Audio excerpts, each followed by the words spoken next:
Bon, pour avoir jasé avec du monde, il y a beaucoup de gens qui s'achètent des trainers de vélo intérieur, des smart trainers ou même pas besoin, tu as juste besoin d'en fond n'importe quel outil de mesure de puissance pour pouvoir rouler à l'intérieur. Puis là, quand je parle de rouler à l'intérieur, je parle de rouler sur l'application Zwift.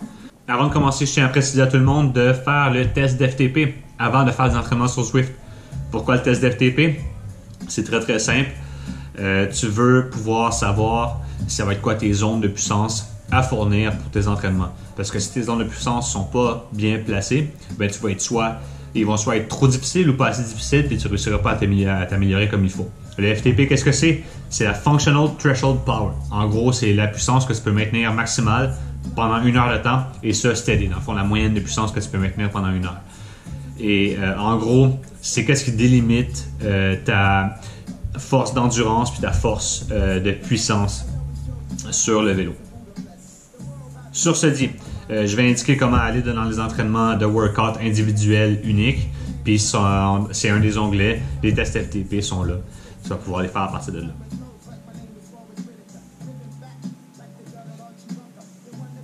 Aussi, je tiens à préciser que tu as 2 types de tests FTP. Tu as le type en échelon, où est-ce que selon un temps donné, à chaque temps donné, ils vont augmenter la puissance demandée. Et ça, c'est bien parce que c'est plus court, mais c'est moins bien aussi parce que ça permet aux personnes qui ont vraiment accès à beaucoup de puissance de se rendre vraiment haut. Puis les personnes qui ont juste, qui sont comme un peu comme un moteur diesel, qui peuvent vraiment maintenir longtemps une puissance, mais qui n'ont pas accès à des gros pics, eux autres vont avoir une évaluation d'FTP vraiment faible. Donc encore là, ça peut avantager des personnes, désavantager d'autres. Sinon, tu as le test de 20 minutes qui est vraiment plus reconnu. C'est tu fournis pendant un 20 minutes donné ta puissance maximale que tu peux maintenir pendant ces 20 minutes-là, puis les autres vont déduire ton FTP à partir de là. C'est un peu plus fiable que le test par échelon. Sur ce, on poursuit. Pour faire des entraînements sur Zwift, dans le fond, on a pas mal 4 moyens principaux de le faire. Le premier, si on s'en va directement dans le menu Trainings ou Entraînement, c'était la plateforme en français. Et là, tu auras toute une série de workouts disponibles. Sinon, tu peux choisir celle que tu veux. Ça, c'est tous des entraînements pas mal plus individuels. Tu en as d'autres qui sont plus axés sur essayer de te connaître toi-même, comme les Zwift Academy, parce que ultimement, leur but, c'est de recruter du monde avec ça. Puis c'est pas de vous permettre de vous améliorer en tant que tel, c'est juste de vous donner des outils pour essayer de vous découvrir tout vous-même, puis pour que les recruteurs puissent aussi découvrir c'est qui les athlètes cibles qui essaient de se performer là-dessus. Sinon, tu as des entraînements faits par des gens qui sont des entraîneurs, tu as des entraînements que tu peux créer toi-même dans cette plateforme-là. Sinon, si tu veux des entraînements vraiment plus de développement, des entraînements qui se suivent, dans le fond, un plan d'entraînement.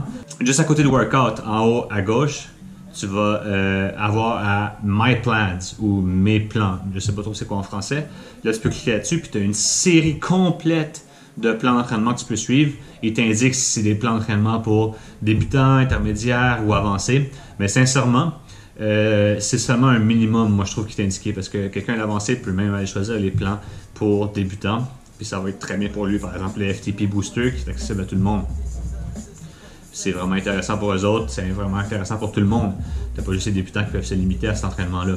Ou sinon, tu as des entraînements vraiment dits avancés, qui, eux autres, je conseille franchement pas à ceux-là qui sont débutants et qui veulent vraiment apprendre à augmenter leur capacité en vélo. Le but des entraînements hyper avancés, c'est d'optimiser la forme avant d'arriver dans une série de compétitions, par exemple. Donc, qu'est-ce que tu fais? Tu choisis My Plans. Généralement, tu peux choisir sur combien de semaines tu veux l'étendre et ils vont t'indiquer combien de temps par semaine puis combien d'entraînements par semaine ils veulent que tu appliques dans l'entraînement. Donc, tu t'inscris dans le fond puis après ça, tu vas devoir suivre le rythme présenté quand même assez régulièrement. Il ne faut pas faire de rides difficiles entre chaque entraînement à moins que ce soit indiqué parce que tu veux que les rides que tu fais, tu peux quand même faire des rides entre les entraînements spécifiés par ton plan. Sauf qu'il faut que ce soit des rides plus axés sur la récupération. Tu ne veux pas faire des rides hyper difficiles sans que ce soit indiqué parce que c'est là que tu crées de la fatigue dans le muscle qui est non nécessaire. Donc, ton entraîneur ne peut pas planifier ça. Il veut juste que tu utilises les entraînements que lui a planifiés pour toi. Et finalement, là j'ai dit qu'il y avait 4 méthodes. On a vu les 2 premières. Les 2 dernières sont les plus compliquées à les rejoindre, mais une fois que tu sais comment, c'est vraiment facile. En gros, la 3e méthode, c'est rejoindre des entraînements de groupe. Pour ça, il faut télécharger l'application Zwift Companion. Elle est disponible sur les cellulaires Android et sur les cellulaires iOS. Et cette application-là vous permet d'aller chercher les événements. Si tu t'en vas simplement dans événements, tu peux aller pour ça aller choisir dans filtre, tu mets sortie de groupe et entraînement de groupe. Sortie de groupe, des fois il y a des entraînements là-dedans, mais sincèrement je vous conseille de juste cocher entraînement de groupe, vous le cocherez en orange. Et après ça, vous aurez une série d'entraînements disponibles. Vous avez les temps de l'activité, la durée de l'activité. Quand je dis les temps, je veux dire l'heure de l'activité, parce que tu as la durée de l'activité, puis tu as la route parcourue. Mais ce qui t'intéresse vraiment, c'est qu'une fois que tu cliques dessus, tu as accès à la planification de ce qui est prévu dans l'entraînement. Donc, ils te mettent des zones en wattage, puis, ou si tu préfères en watts par kilo. Mais généralement, c'est indiqué en wattage. Puis après ça, tu vas pouvoir écouler sur si cet entraînement-là te convient toi aussi. Aussi, il va toujours avoir une description pour dire ça cible quoi l'entraînement. Et après ça, tu peux aller rejoindre. Puis c'est quasiment toujours les catégories open, c'est-à-dire que tout le monde, peu importe ton calibre, est dans le même groupe, mais il y a l'effet élastique sur le groupe. Donc le pack est toujours ensemble. Les personnes plus fortes vont être vers l'avant, les personnes plus faibles vont être vers l'arrière. Puis en gros, vous allez tous faire vos intervalles en même temps, puis il n'y a personne qui va vraiment partir loin en avant. Le groupe ne va jamais se séparer. C'est ça qui est vraiment le fun, parce qu'on souffle tous ensemble, au même endroit, en même temps, peu importe notre calibre. C'est quelque chose qu'on ne peut pas faire dehors, puis je trouve ça vraiment cool. Sinon, la dernière méthode, c'est de faire des entraînements en dehors de toutes les plateformes d'entraînement sur Zwift. Donc ça revient à la même chose que si tu allais dehors. Il faut que tu regardes l'heure en haut de l'écran, ou le kilométrage en haut de l'écran. Puis là, c'est toi qui vas décider c'est quoi tes plages, puis c'est quoi tes plages de puissance, puis c'est quoi les temps que tu vas vouloir choisir, tes temps de récupération, tes temps d'effort. Puis ça va être à toi de gérer tout ça. Une fois que tu es dans l'entraînement, dans cet entraînement-là, par contre, il faut absolument mettre la difficulté du trainer à maximal. Autrement dit, il faut que le trainer puisse bien simuler les pentes pour vraiment faire comme si tu étais dehors. Parce que sinon, si tu le mets à difficulté minimale, il n'y a aucune différence entre ça puis juste choisir un entraînement que tu fais toi-même ou un entraînement déjà qui est préfait dedans My Workouts ou en fait Workouts tout court. Une fois que tu fais ton entraînement par intervalle défini par Zwift, tu vas avoir le choix entre le mode ERG ou pas le mode ERG. Tu peux le mettre à on ou off. Qu'est-ce qui fait le mode ERG?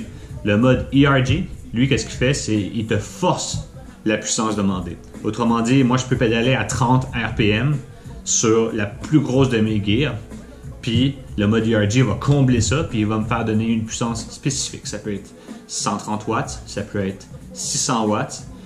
C'est lui qui va forcer le fait qu'au final, c'est lui qui va forcer le fait qu'au final, je vais fournir la puissance demandée. Sinon, tu peux désactiver le mode ERG, puis là, ça va être à toi de trouver la gear pour fournir la puissance nécessaire. Là, les pentes ne seront pas prises en compte, à moins que tu ailles sélectionner aucun entraînement puis que tu sois juste libre dans le monde avec tout le monde. Si tu désactives le mode ERG, c'est ça, là, tu vas devoir trouver ta gear.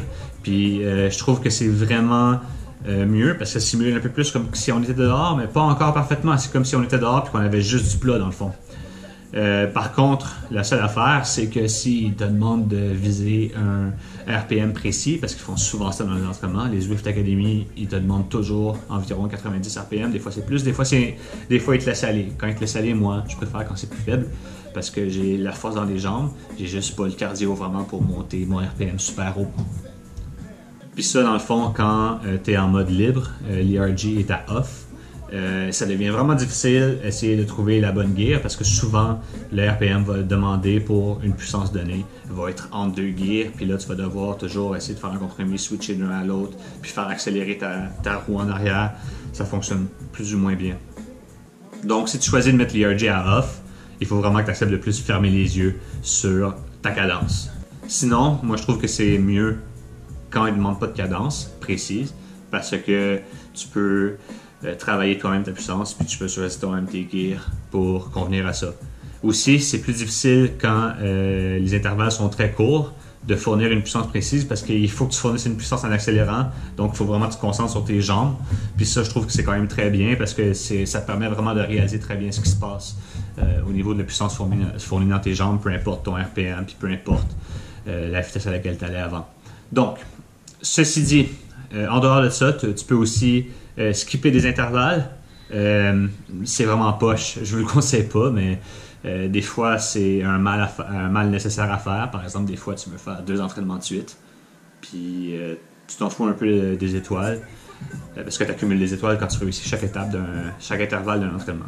Fait que des fois tu veux skipper d'un entraînement à l'autre, fait que tu fais ton réchauffement du premier entraînement, tu fais l'entraînement complet, là quand tu arrives au cool-down, tu n'en as pas vraiment besoin, tu peux le skipper, tu embarques dans ton nouvel entraînement, tu skippes le réchauffement, puis voilà, tu es déjà dans le nouvel entraînement. Tu es déjà dans le deuxième entraînement, je veux dire. Je vois pas vraiment de bonne raison à part de ça, de pouvoir skipper un intervalle. Tu veux toujours la faire, peu importe, parce que c'est ça qui a été spécifié. Puis généralement, il y a un entraîneur qui a pensé à tout derrière ça, fait qu'il faut lui faire confiance, même si on trouve ça plate ou whatever. Dernière fonction que je peux vous aider à vous guider avec, c'est la difficulté. Tu peux, en dessous de tes intervalles, tu as accès à un pourcentage. C'est marqué 100% normalement quand tu commences l'exercice, puis tu as une petite flèche vers le haut, une petite flèche vers le bas. Ça, c'est ton intensité. Tu peux la monter, tu peux la descendre. Tu peux aussi le faire sur ton Zwift Companion pendant que tu roules. Toutes ces affaires-là, tu peux le faire sur Zwift Companion pendant que tu roules. Tu peux, dans le fond, augmenter jusqu'à 110% ton intensité. Donc, autrement dit, une intervalle où est-ce qu'il va demander 100 watts, ben, tu peux le monter à 110% pour qu'il demande 110 watts. Tu peux aussi faire l'inverse, un intervalle où il demande 100 watts, tu peux le baisser à 90% pour qu'il demande 90 watts. Et ça va être de même tout le long, ça va dépendre de comment tu te feels. Si tu veux absolument finir un entraînement mais tu es complètement mort, il te reste encore 2-3 intervalles, puis tu le sais que la troisième, tu seras juste jamais capable. Il n'y a d'aucune façon que tu vas être capable, ben là, descendre à 95, 90. Puis là, tu vas probablement être capable, puis peut-être même que tu vas retrouver de l'énergie, puis que tu vas pouvoir la remettre à 100 pour la toute dernière parce que tu veux vous donner absolument tout ce qui te reste. Ou sinon, si tu trouves ça trop facile, il t'en reste une, puis franchement, tu es zéro fatigué, ben monte-la à 110 s'il faut.